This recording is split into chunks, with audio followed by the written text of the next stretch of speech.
ఎంవిసిఎస్ రావు. War జోన్లో పాకిస్తాన్ని తికమక పెట్టేటువంటి కీలకమైనటువంటి నిర్ణయాన్ని భారతదేశం తీసుకుంది. భారతదేశం ప్రయోగించినటువంటి సాంకేతిక పరిజ్ఞానం దెబ్బకు ఇప్పుడు పాకిస్తాన్కి సంబంధించినటువంటి పౌర విమానాలు కానీ, లేదా యుద్ధ విమానాలు కానీ, లేదా రవాణా విమానాలు కానీ తిరగనటువంటి పరిస్థితి. ఎందుకనంటే ఆల్రెడీ గ్లోబల్ నెట్వర్క్ సిస్టమ్ అనేది ఒకటి ఉంది. ఆ సిస్టమ్ని జామ్ చేస్తూ భారత ప్రభుత్వం వద్ద ఉన్నటువంటి ఈడబ్ల్యూ అనే దాన్ని పెట్టింది.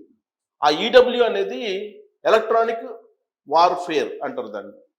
ఎలక్ట్రానిక్ వార్ఫేర్ అనేటువంటి దాన్ని ఉపయోగించి పాకిస్తాన్ ఏదైతే వాళ్ళు గ్లోబల్ నావిగేషన్ సిస్టమ్స్ని వాడుతూ ఉన్నారో ఆ గ్లోబల్ నావిగేషన్ సిస్టమ్స్ని బ్లాక్ చేశారు, జామ్ చేసేసారు భారత సైన్యం. దీంతో అసలు వాళ్ళు భారతదేశానికి సంబంధించిన యుద్ధ విమానాలు ఎటు వస్తున్నాయో, లేదా పౌర విమానాలు ఎలా వస్తున్నాయో, లేదా ఇతర నేవీకి సంబంధించినటువంటి విమానాలు కానీ, నేవీకి సంబంధించినటువంటి పరికరాలు ట్యాంకులు కానీ ఎటు వస్తున్నాయో తెలియనటువంటి పరిస్థితి. సో కంప్లీట్గా చీకట్లోకి పెట్టేసింది పాకిస్తాన్ని. ఎలా పెట్టేసిందంటే ఎలక్ట్రానిక్ వార్ఫేర్, దాన్ని ఎలక్ట్రానిక్ వార్ఫేర్ ఈడబ్ల్యూ అంటారు. ఈ ఈడబ్ల్యూని ప్రయోగించడం ద్వారా పాకిస్తాన్ ఇప్పటి వరకు ఉపయోగిస్తున్నటువంటి గ్లోబల్ సిస్టమ్ని, గ్లోబల్ నావిగేషన్ సిస్టమ్ని బ్లాక్ చేసేసింది, జామ్ చేసింది. వాస్తవంగా మనకి జిపిఎస్ అంటారు, అమెరికాకు సంబంధించినటువంటి దాన్ని జిపిఎస్. మనం ఆ జిపిఎస్ ద్వారా ఉపయోగించి మన నావిగేషన్ని మొత్తం మనం తెలుసుకోవచ్చు. మనం ఆల్రెడీ మన రెగ్యులర్ మన దైనందిన జీవితంలో కూడా వాడుతూ ఉంటాం. మనం రకరకాల క్యాబ్స్ బుక్ చేసుకున్నప్పుడు కూడా జిపిఎస్ ద్వారానే మనం వెళ్తూ ఉంటాం. ఆ జిపిఎస్ పనిచేస్తేనే మనకి మొత్తం వివరాలు తెలుస్తూ ఉంటాయి. సో అది అమెరికాకు సంబంధించింది జిపిఎస్ అనేది, అది వాడుతుంది పాకిస్తాన్. అలాగే రష్యాకి సంబంధించినటువంటి గ్లోదాస్, అమెరికాకు సంబంధించిన గ్లోబల్ నావిగేషన్ సిస్టమ్ ఏమో జిపిఎస్ అంటాం, రష్యా దాన్నేమో గ్లోదాస్ అని అంటాం. అది కూడా పాకిస్తాన్ వాడుతుంది. అలాగే చైనాకి సంబంధించినటువంటి బైడూస్, అది కూడా గ్లోబల్ నావిగేషన్ సిస్టమ్ చైనాకి సంబంధించి. చైనా, రష్యా, అమెరికా 3 దేశాలకు సంబంధించినటువంటి నావిగేషన్స్ని పాకిస్తాన్ వాడుతుంది. దీని ద్వారా భారత సైన్యానికి సంబంధించినటువంటి క్లూస్ని ఎప్పటికప్పుడు సేకరిస్తుంది. భారత యుద్ధ విమానాల కదలికలు కానీ, లేదా డ్రోన్స్కి సంబంధించినటువంటి కదలికలు కానీ, లేదా సైనికులకు సంబంధించినటువంటి కదలికలు కానీ, వీటన్నిటిని కూడా ఎప్పటికప్పుడు పాకిస్తాన్ తెలుసుకుంటుంది. పైగా పశ్చిమ సరిహద్దుల్లో వీటిని మోహరించి ఉన్నారు పాకిస్తాన్.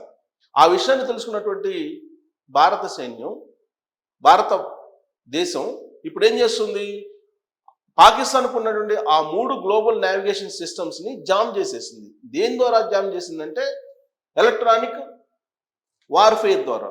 ఎలక్ట్రానిక్ వార్ఫేర్, దాన్ని ఈడబ్ల్యూ అంటారు. ఈడబ్ల్యూ అనేటువంటి సాంకేతిక పరిజ్ఞానం ఒక భారతదేశం దగ్గర ఉంది.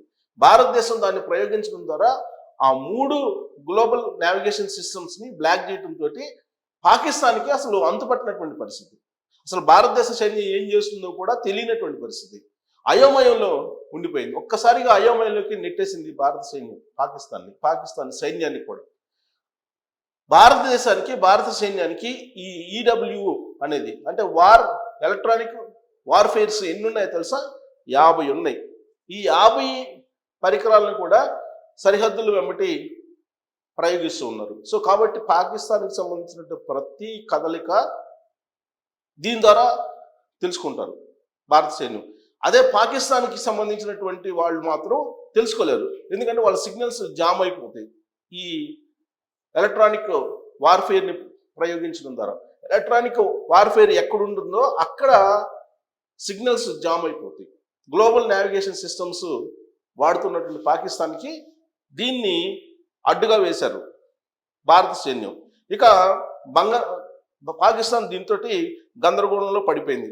సెంటర్ ఫర్ ల్యాండ్ వార్ఫేర్ లెక్క ప్రకారం 2024 నాటికి భారతదేశానికి, భారత సైన్యానికి 50 ఎలక్ట్రానిక్ వార్ఫేర్ పరికరాలు ఉన్నాయి. ఎలక్ట్రానిక్ వార్ఫేర్ అత్యాధునికమైనటువంటివి ఉన్నాయి. వీటిని ఎక్కడ ప్రయోగిస్తే అక్కడ సిగ్నల్స్ ఆగిపోతాయి, అవతల వాళ్ళకి సమాచారం ఏమీ వెళ్ళదు. ఎగ్జాంపుల్ నేను చెప్తాను మీకు. సపోజ్ మన ప్రైమ్ మినిస్టర్ లేదంటే ముఖ్యమంత్రి వస్తున్నప్పుడు జామర్స్ని పెడుతూ ఉంటారు. ఆ జామర్స్ పెట్టినప్పుడు మన ఫోన్ సిగ్నల్స్ పనిచేయవు, సిగ్నల్స్ కట్ అయిపోతాయి. అలాగే వాళ్ళు పాకిస్తానీ సైన్యం ఉపయోగిస్తున్నటువంటి బలమైనటువంటి నావిగేషన్ సిస్టమ్స్ ఏంటంటే జిపిఎస్, అలాగే చైనాకు సంబంధించినటువంటి బైడూస్, రష్యాకు సంబంధించిన గ్లోదాస్, వీటిని ఉపయోగిస్తున్నారు. వీటిని బ్లాక్ చేయడానికి ఈ ఎలక్ట్రానిక్ వార్ఫేర్ అనేది మనకి అందుబాటులో ఉంది భారత సైన్యానికి. దాన్ని ఉంచడం ద్వారా ఆ మొత్తం గ్లోబల్ నావిగేషన్ సిస్టమ్ని బ్లాక్ చేసేస్తుంది. బ్లాక్ చేసినటువంటి పరిస్థితి. అందుకే ఇప్పుడు ఏం అర్థం కావట్లేదు. ఇంకొకటి ఏంటంటే పాకిస్తాన్ అయోమయంలో పెట్టినటువంటి అంశం రఫేల్. మన దగ్గర రఫేల్ యుద్ధ విమానాలు ఉన్నాయి. ఈ రఫేల్ యుద్ధ విమానాలకి స్పెక్ట్రా అనేటువంటి ఒక సిస్టమ్ ఉంటుంది. సో వాయిస్ అనేది దీన్ని ఉపయోగిస్తుంది. రఫేల్ అనే యుద్ధ విమానాలకి స్పెక్ట్రా అనేటువంటిది ఉంటుంది. సో దీని ద్వారా ఏంటంటే ఎక్కడైతే ఈ రఫేల్ యుద్ధ విమానం ఉంటుందో ఆ పరిసర ప్రాంతాల్లో ఎక్కడ కూడా ప్రత్యర్థికి సంబంధించినటువంటి వాళ్ళకి సమాచారం లేకుండా చేస్తుంది, బ్లాక్ చేసేస్తుంది. అది దాని పరిధి ఎంత లెక్క ఉంటుంది అనేది డిపెండ్స్ ఆన్ ఆ రఫేల్ మీద ఉంటుందన్నమాట. ఆ రఫేల్కి ఉన్నటువంటి స్పెక్ట్రమ్ ఏదైతే ఉందో ఆ స్పెక్ట్రమ్ ఉన్నటువంటి ప్రదేశం నుంచి మొత్తం ఆ చుట్టుపక్కల ఉండేటువంటి ప్రాంతాలన్నింటినీ కూడా ఈ గ్లోబల్ నావిగేషన్ సిస్టమ్ని బ్లాక్ చేసేస్తుంది. అలాంటి యుద్ధ విమానం కూడా భారత సైన్యానికి అందుబాటులో ఉంది. ఇక శక్తి సిస్టమ్స్ నేవీ ఉపయోగిస్తూ ఉంటుంది. ఇప్పుడు భారత నేవీ ఉపయోగిస్తుంది ఈ శక్తి సిస్టమ్స్ అనేది దాన్ని.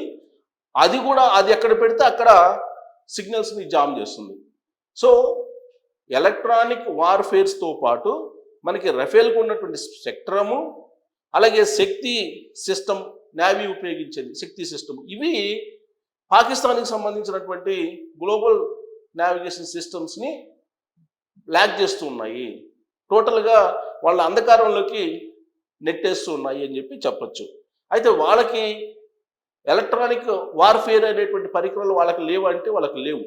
అత్యాధునికమైనటువంటి పరిజ్ఞానంతో కూడినటువంటివి లేవు. వాళ్ళకు ఉన్నటువంటివి ఏమిటి అని అంటే వాళ్ళ దగ్గర DWL-002 ఉంది. అలాగే చైనా జర్బా కోస్టల్ అనేటువంటి EW ఉంది వాళ్ళ దగ్గర. సో ఇవి గతం అంటే సాంకేతిక పరిజ్ఞానం పూర్తి స్థాయిలో అభివృద్ధి చెందకముందు ఇప్పుడు లేటెస్ట్ ఎక్విప్మెంట్ భారత సైన్యం దగ్గర ఉంది. దీంతో వీళ్ళ దగ్గర ఉన్నటువంటి DWL-002 కానీ లేదా చైనాకు సంబంధించిన జర్బా కోస్టల్ EW కానీ కేవలం కమర్షియల్ పర్పస్ మీదనే వాటి వాడుతున్నారు తప్పితే యుద్ధంలో పనికిరావు. యుద్ధం సందర్భంగా అవి పనికిరానటువంటివి అని చెప్పి తేల్చారు. సో ఇది పాకిస్తాన్ని చీకట్లోకి నెట్టేసినటువంటి మొట్టమొదటి యుద్ధానికి సంబంధించినటువంటి ఎత్తుగడ భారతదేశం ప్రయోగించింది.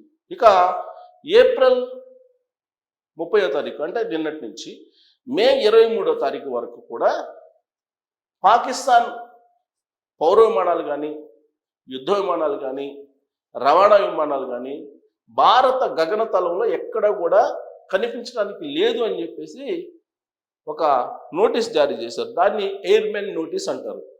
ఎయిర్మెన్ నోటీస్నే నోటం అంటారు. సైనిక భాషలో చెప్పాలంటే నోటం అని అంటారు. దీన్ని జారీ చేశారు.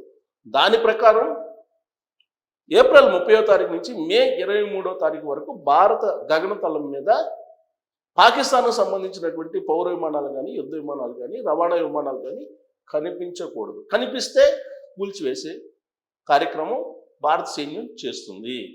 సో ఇప్పుడు ప్రత్యామ్నాయంగా పాకిస్తాన్కు సంబంధించినటువంటి యుద్ధ విమానాలు కానీ, లేదంటే వైమానిక పౌర విమానాలు కానీ, లేదంటే సామాన్లు తీసుకుపోయేటువంటి రవాణా విమానాలు కానీ శ్రీలంక, చైనా గగనతలం మీదకి అట్నుంచి ప్రయాణం చేస్తున్నాయి. దాంతో ఆర్థికంగా చాలా భారం ఇప్పుడు పాకిస్తాన్ మీద పడుతుంది. అంటే అన్ని కోణాల నుంచి పాకిస్తాన్ని దిగ్బంధనంలోకి చేసేస్తుంది భారత ప్రభుత్వం. ఒకవైపు ఏమో సింధు జలాలను ఆపేసింది. దీంతో అక్కడ వాటర్ లేనటువంటి పరిస్థితి, తాగడానికి కూడా నీళ్ళు లేనటువంటి పరిస్థితి అక్కడ ఏర్పడుతుంది. ఇంకొక వైపు ఏమో పాకిస్తానీలందరూ కూడా వెళ్ళిపోవాలి భారతదేశం నుంచి అని చెప్పి అన్నారు. ఇంకోటేమో అసలు వాళ్ళని ఎంటర్ కాకుండా ఉండేలాగా చేశారు. ఆ సిమ్లా ఒప్పందాన్ని పాకిస్తాన్ రద్దు చేసుకుంది. ఇలా అన్నీ కూడా ఇప్పుడు మెడికల్కి సంబంధించినటువంటి ఫార్మా ఎగుమతులను కూడా ఆపేసింది. సో పాకిస్తాన్ తోటి పూర్తిగా అన్ని రకాల బంధాలను, ద్వైపాక్షిక బంధాలను కానీ లేదంటే దౌత్యపరమైనటువంటి వాటిని కానీ ఆల్మోస్ట్ క్లోజ్ చేసేస్తుంది. ఇలాంటి పరిస్థితుల్లో ఇప్పుడు ఎలక్ట్రానిక్ వార్ఫేర్ను ఉపయోగించింది. ఈ ఈ పరికరాన్ని ఉపయోగించడం ద్వారా, ఎలక్ట్రానిక్ వార్ఫేర్ను ఉపయోగించడం ద్వారా పశ్చిమ సరిహద్దుల్లో పాకిస్తాన్కి సంబంధించిన రాడార్లు పనిచేయట్లేదు, గ్లోబల్ సిస్టమ్స్ పనిచేయట్లేదు. సో కాబట్టి గ్లోబల్ నావిగేషన్ సిస్టమ్స్ పనిచేయనప్పుడు పాకిస్తాన్కి సంబంధించిన యుద్ధ విమానాలు ఎక్కడికి కదులుతాయి, ఎక్కడికి కదిలే అవకాశం ఉంది, ఎక్కడికి కదలలేనటువంటి పరిస్థితుల్లో ఉన్నాయి. ఇదే ఒక మంచి పరిణామంగా ఇప్పుడు ఉగ్రవాద సంస్థలు, అలాగే సైనిక స్థావరాలు, సరిహద్దులు వెంబడ ఉన్నటువంటి సైనిక పోస్టుల మీద భారత సైన్యం మూకుమ్మడిగా పాకిస్తాన్కి సంబంధించినటువంటి షెల్టర్స్ని పేల్చివేసేటువంటి కార్యక్రమాన్ని చేస్తుంది. సో దీంతో పాకిస్తాన్ సైన్యం కూడా ఇప్పుడు చేతులు ఎత్తేసిందని చెప్పి కూడా తెలుస్తుంది. సో మన దగ్గర ఉన్నటువంటి అత్యాధునికమైనటువంటి ఎలక్ట్రానిక్ వార్ఫేర్ సిస్టము ఇప్పుడు మొత్తం పాకిస్తాన్ని జామ్ చేసేసిందని చెప్పి చెప్పచ్చు. Thank you.